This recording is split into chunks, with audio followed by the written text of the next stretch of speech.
Welcome to Scrooge TV, a monthly edition of the podcast for my backers on Patreon who donate $5 or more a month.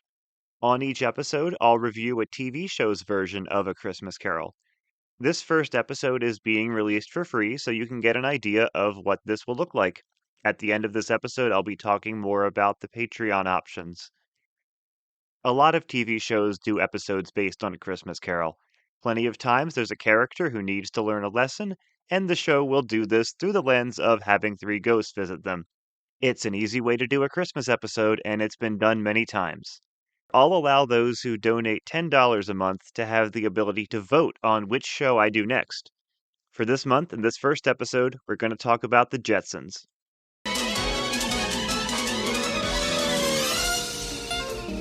In 1960, Hanna-Barbera created the first primetime animated series, The Flintstones.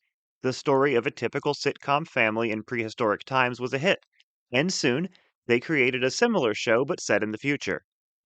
The Jetsons premiered in 1962, and it aired in primetime on Sunday nights. The family consisted of working father George, housewife Jane, teenage daughter Judy, and 6-year-old son Elroy. Hey, Jane, get me off this crazy thing called love. The Jetsons had all the challenges of a typical sitcom family, but in a futuristic society as envisioned by people in the 1960s. The space race was the craze, and you can see its influence all throughout the show. It's also important to note the differences between the Flintstone and Jetson families. Fred and Wilma Flintstone were carbon copies of Ralph and Alice Cramden from the Honeymooners, with Fred regularly being insensitive and uncaring to his wife, and Wilma regularly sassing him back. When the Flintstones did their Christmas Carol, which is a TV special and will be an episode of my regular series, the grouchy Fred was the Scrooge character. Now, George Jetson had his jerkish moments too, but he tended to be portrayed as more of a mellow guy than Fred Flintstone. He could get flustered and angry, but it wasn't his standard mode. Additionally, he was very much the everyman. He wouldn't be the right fit for the Scrooge role, so instead it went to his boss, Cosmo Spacely. Spacely is George's boss at Spacely Sprockets, and while he has his humanizing moments, he was generally a pretty unpleasant person to be around, and especially to work for. Jetson, you're working overtime. We just got a big order for sprockets. But it's Christmas Eve! Don't bore me with sentiment. The fact that he always could display a kinder side, albeit one buried deep down, made him a good fit for the Scrooge archetype. The Jetsons is so iconic today that a lot of people might not realize that the original series only ran for one season. It premiered in September of 1962 and aired its last original episode in March. Being up against Walt Disney's Wonderful World of Color wasn't doing it any favors. However, the Jetsons became a favorite of kids who watched Saturday morning cartoons, and it stayed on Saturday mornings in reruns for decades. Those same 24 episodes, over and over. Finally, in 1985, they decided they should make some more episodes of the show that was still popular. Thankfully, all the major voice actors were still alive, with George O'Hanlon returning as George, Penny Singleton as Jane, Janet Waldo as Judy, Dawes Butler as Elroy, Jean Vanderpyle as Rosie, and the great Mel Blanc as Mr. Spacely. Additionally, the reboot gave the Jetsons another pet, a cute little alien called Orbity, voiced by Frank Welker. Like a lot of cute characters added to existing franchises, Orbity's a bit of a divisive figure among Jetsons fans. The episode we're looking at today is called, appropriately, A Jetson Christmas Carol, and it first aired on December 13th, 1985. We start with the Jetson family having breakfast on Christmas Eve, with Elroy asking his parents if they'll be generous this year. However, his mom says, Forget it, Elroy. My Christmas list is a closely guarded secret. wait, isn't the Christmas list what the person who wants to receive gifts would write? Why doesn't she say Christmas shopping list? The first act of the episode doesn't really move fast, despite the fact that the whole episode is just 22 minutes long and will be telling a version of A Christmas Carol. Jane and her kids go to the mall, George has to work late, and Astro chases a new toy cat. A lot of time is spent forcing Astro into the Tiny Tim role here, as he hits a wall chasing the toy, and a sprocket flies into his open mouth, which makes him deathly ill. I get why you want to have a Tiny Tim character here, but This is a lot. All of the vets are closed too, because isn't that convenient for the story? I realize they're just going for a plot convenience here, but it is funny to see how people in the past wrote the future, suggesting that everything would be closed on Christmas Eve because it was when they were writing it. Halfway through the episode, we do finally kick the Christmas Carol plot off. After George leaves work and Mr. Spacely falls asleep at his desk, surrounded by his money. When he seems to wake up, he's visited by the ghost of his old business partner, Marsley. Ooh, it is I, Cosmo, your old business partner, Marsley. Marsley? But I thought you were dead. They're gone. They couldn't help themselves with that name, could they? It was right there. I can't blame them. Unsurprisingly, this is the only time that Marsley appears in the franchise, and from what I can tell, I'm not a Jetsons expert, but it looks like this is the only time we get any kind of real look at Spacely's backstory. The Ghost of Christmas Past, an adding machine, takes Spacely back to a playground he played on as a child. Young Spacely has little Georgie Jetson running his lemonade stand, but Spacely keeps all the money, save a penny which he gives to George. Will I rant about this trope on a 22-minute animated sitcom episode? You better believe I will. It doesn't matter how you are telling the story and who you are telling it with. If you want your story to be a redemption story, you need to show the Scrooge character who he was. If he was exactly who he is now, why are you showing him the past at all? What is the point? The only exception I could understand is if you were doing a parody of A Christmas Carol that showed he was always terrible, but you would have to set that up properly. Scrooge would point out that they're going to show him how he used to be a sad, lonely, caring child, and then we learned that he was just always wretched. After this, the ghost takes Spacely to a drive-in, fly-in movie theater, where he's on a date with his future wife, Starla. Sometimes I think you love money more than you love me. Yeah, but I love you more than I love Spaceball. How sentimental. So I want to be filthy rich. What's wrong with that? She's worried about his love of money, but the stakes aren't the same as they are with Belle in the book because Belle actually left Scrooge. Sure, Spacely is married in the continuity of the Jetsons and they couldn't change that, but they could have shown a different love interest or shown that his relationship with Starla was much different before. Instead, it's just the same old Spacely, who was somehow even bald in college. Also, they're watching a movie apparently about the Flintstones. Is the Flintstones a fictional property within the universe of the Jetsons? I thought they met on another episode. The Ghost of Christmas Present is played by, well, a Christmas present. In a pun so predictable, I'm surprised no one had done it before this. I am the spirit of Christmas present. Get it? Christmas present? When Spacely is shown that Astro might not make it, he simply says, So what? Who cares? "Oh great, so no growth at all. Wonderful adaptation of A Christmas Carol by people who understand it." It's an incredibly short scene too. The ghost appears, shows him the Jetsons, Spacely doesn't care, and that's it. No Christmas joy or anything. The Ghost of Christmas Yet to Come, or Yet to Be in this version, is drawn to look like an old, imposing, towering computer, which is kind of cool. It even casts a shadow on Spacely when it first appears, reminiscent of other cinematic versions of the ghost. He takes him to the Jetsons, who now live in a mansion and have unlimited resources. Spacely learns that this is because Astro died, and the Jetsons sued him for making the sprocket he choked on. Unlike previous versions for kids, though, this one chickens out and doesn't say the word die. He made the sprocket that Astro swallowed, causing his... Don't say it, Jane. It's all but stated that Astro died, as the family has a memorial for him in their home, but they can't actually say it.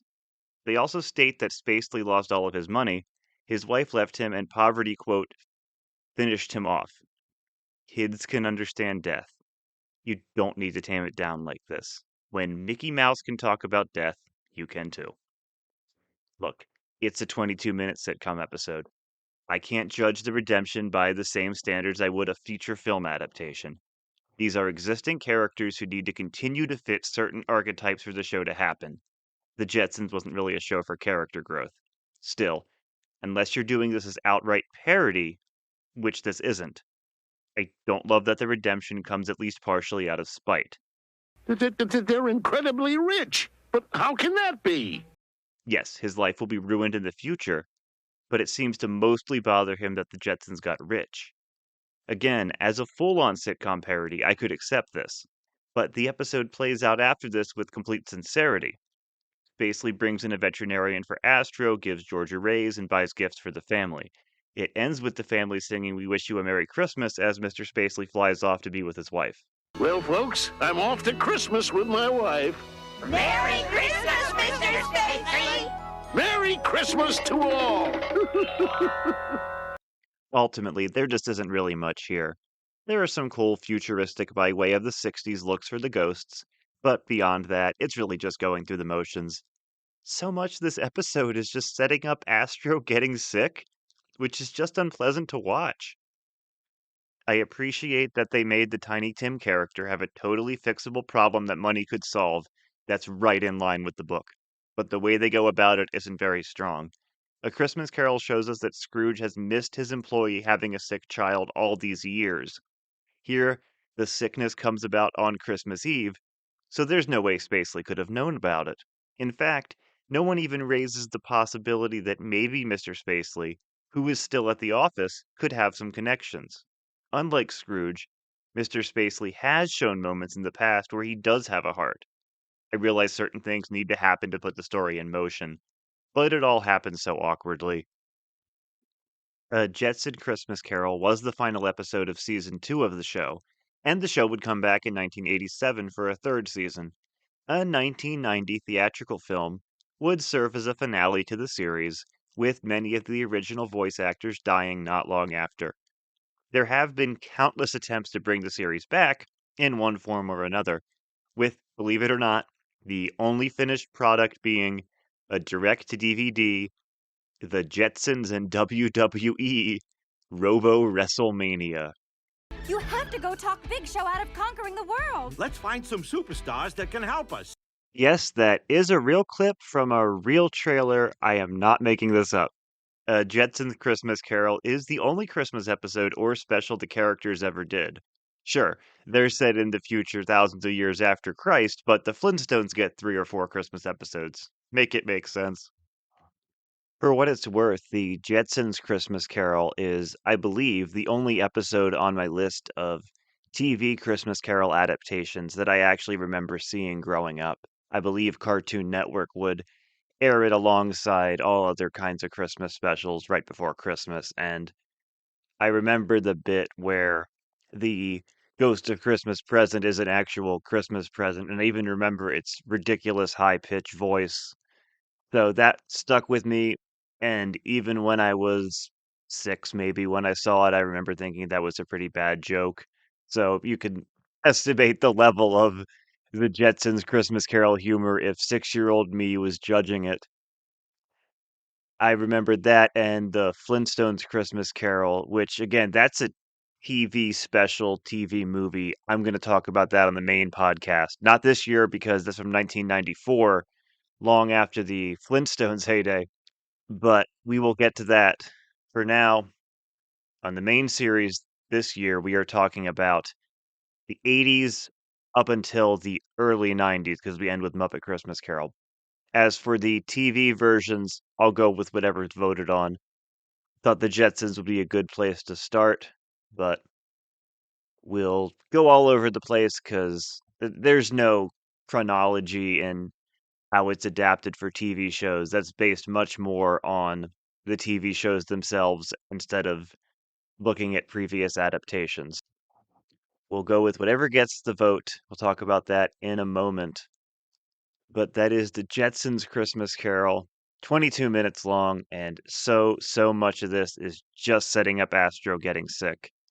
Yeah, if you find dog sickness to be hilarious, hey, this might be the special for you. I just can't believe how long it takes to get going with the Christmas Carol plot, which is just a matter of minutes. Again, not that there aren't some things of value here, some of the designs are kind of cool. And this might be the only time we get backstory on this character, so that's kind of interesting too. The design of him as a child is creepy, and the design of him as a teenager in college is bizarre. That I'm not saying people couldn't be bald in college, but it's just It's the same character without a mustache. It's just strange. Yeah, that's Jetson's Christmas Carol. Gonna talk a little bit about the Patreon tiers. Like I said, this episode, it's free, it's on the main channel. But in the future, I'm gonna be putting this show, Scrooge TV, on Patreon for those who are spending $5 or more a month as a donation. And I hope that's something people enjoy and want to give to because I really enjoy making this podcast. I'll do it whether or not I have anyone backing me on Patreon, but if people want to give, that would be really, really appreciated. So, for just $1 a month, you can get episodes, all episodes, one day early. That's just if you want to give a little bit, I have that for you there. $1 a month, you get all episodes one day early. For $5 a month, you get a monthly episode of Scrooge TV, and that will be all throughout the year. So on the regular podcast during November, December, I have one episode a week, and then I have one monthly episode throughout the rest of the year. No matter the month, you will get a bonus episode of Scrooge TV if you're in the $5 tier. And if you want to go a little more, the $10 tier gives you those other two things. And you also get the right to vote on what the next episode of Scrooge TV will be. I will put up 4 options in a poll, and if you're in that $10 tier, you can vote. Let's take a look at what our options are going to be for the month of November. Tried to mix it up a bit here. We have 2 animated shows, 2 live action shows, all doing Christmas Carol adaptations. I wish I could balance the timelines out a bit more, but the fact of the matter is, so many of these are from the 80s. That was really a popular time to do sitcom and animated versions of A Christmas Carol. Here are the 4 options for Scrooge TV in November. First up, it's the Chipmunks, Alvin and the Chipmunks. Merry Christmas, Mr. Carol, where Alvin fits the Scrooge archetype. It's the 80s Alvin and the Chipmunks series, if you remember that. Was rerun a lot when I was growing up. Originally on in the 80s, rerun through the 90s and 2000s at least. Next, it is Little House on the Prairie in an episode called Ebenezer Sprague, which is, prairie spin on A Christmas Carol. Third, it's the 80s animated show The Real Ghostbusters. I think this is a fairly famous adaptation for TV called Xmas Marks the Spot, where the Ghostbusters travel back in time and meet Scrooge and deal with ghosts because they're Ghostbusters. And finally, another fairly famous one, I believe, A Keaton Christmas Carol from 1983, an episode of Family Ties, where Alex P. Keaton is visited by ghosts. So, Chipmunks, Little House on the Prairie, The Real Ghostbusters, and Family Ties. Gonna put that poll up for you on Patreon. Everyone giving $10 or more a month will be able to vote for that, and I will reveal what the winner is before next month's episode. If there aren't any backers at that tier, and that's perfectly fine, I'll just pick one of these. But in the future, keep that in mind. If you are so inclined to give, you can do that, and you'll be able to vote on my next episode. The ones that don't make the cut, I'll just keep on the list, throw a fourth one in there. These episodes on the whole will be a little bit shorter than usual, 22-minute TV episodes, not straight adaptations of A Christmas Carol. There's not going to be as much to say, but I'll try to keep them interesting, try to keep them funny, try to keep them fun, you know. And if there's anything you want to hear, any specific weird adaptations maybe that I wouldn't think of as a normal TV episode, maybe like something radio related or any kind of adaptation you can think of, please feel free to submit ideas. I'll consider them as a bonus episode in one way or another. I am not limiting myself in any way in this podcast. So please, if you have ideas, feel free, send them my way. This is, in fact, the last regular podcast episode of the off season because this is being released in October and next month is November. And that means we are starting back with the weekly podcast. I'm really excited for this. This is going to be a big season because we're covering from Mickey Mouse to the Muppets. I've been talking about this on a few episodes now. So many big adaptations to cover. Uh, gonna have a lot to say. I might have some hot takes. Gonna see how I feel about all. Okay, cut that part. But it's gonna be very, very fun. We're going to have some special guests who know a lot about these adaptations. I have one friend who is the biggest Scrooged fan I know. Have another guest for the Muppet Christmas Carol. If you want to be a guest on another one of these, please let me know if there's one you know a lot about or really like, or hey, even really hate but have a lot of thoughts on. I'm open to having guests on for these. Love to talk about them with you. But either way, I'll have a lot to say about all of these. There are some really famous ones in there, but there are also some really, really obscure ones. I'm working on my episode about something called Scrooge's Rock and Roll Christmas. Yeah, you never know what you're going to find with these. But like I said, there's going to be a good mix. We're going to go from Mickey Mouse to the Muppets, everything in between. I realize Mickey Mouse is not the first chronological one I'm covering, but I think of that as a starting point because Mickey Mouse and the Muppets, these are two iconic versions of A Christmas Carol that so many people grew up with, and with so many people, it was their introduction to the story. So I really like bookending the season with that. That really seems like the way to go for me. So that's what this next season is going to look like. I might have a bonus episode coming out before that. I'm working on something. We'll see what happens, but it's going to be something for people who have asked how I rate people. It's going to be a little bonus something for people. It's going to be a little something for people who have asked about my adaptation meter, which I talk about on every main episode, where I run a movie through the adaptation meter, scoring it with 100 adaptation points to find out which is the most accurate adaptation. Again, now the best adaptation, that's an entirely different thing, but the most accurate plot wise adaptation. And I might have a video where I show that. It will be a podcast episode and a video, but I think it'll be a more visual thing. So if you're not subscribed to Scrooge, A Christmas Carol podcast on YouTube as well, I would recommend that just because this is going to be a video and I think it'll help you to see things better instead of just listening to it on the podcast. But I will release it as a podcast episode as well if this happens. There's a lot going on, but I think I'm going to be able to get this one out. So you'll have an idea of what my scoreboard looks like so you can consider it when you go into the next season. I will post the link to the Patreon in the description for this video on the podcasting app you use or on YouTube, and I will post it on my social media as well. In November, first Wednesday of November, I will be releasing the first episode of season 2. That's going to be on Mickey's Christmas Carol. The season is called From Mickey Mouse to the Muppets. I'm not starting with the first one chronologically. I'm going to have one that's actually a little bit older than Mickey's Christmas Carol, but Mickey's Christmas Carol is the better season kickoff. It's a big milestone of an adaptation. For many, many people, it was their first, so I feel like I have to start there. Gotta end with the Muppets, and then we'll go back in time a little bit, cover one from 1982 after that. Before that, however, keep an eye on my YouTube channel, because I am going to post a video that I know some people have been asking for. Ever since I mentioned that I have a scoreboard by which I score each Christmas Carol adaptation on accuracy, people have been asking me, can you show us the scoreboard? And I've been trying to think of ways to do that.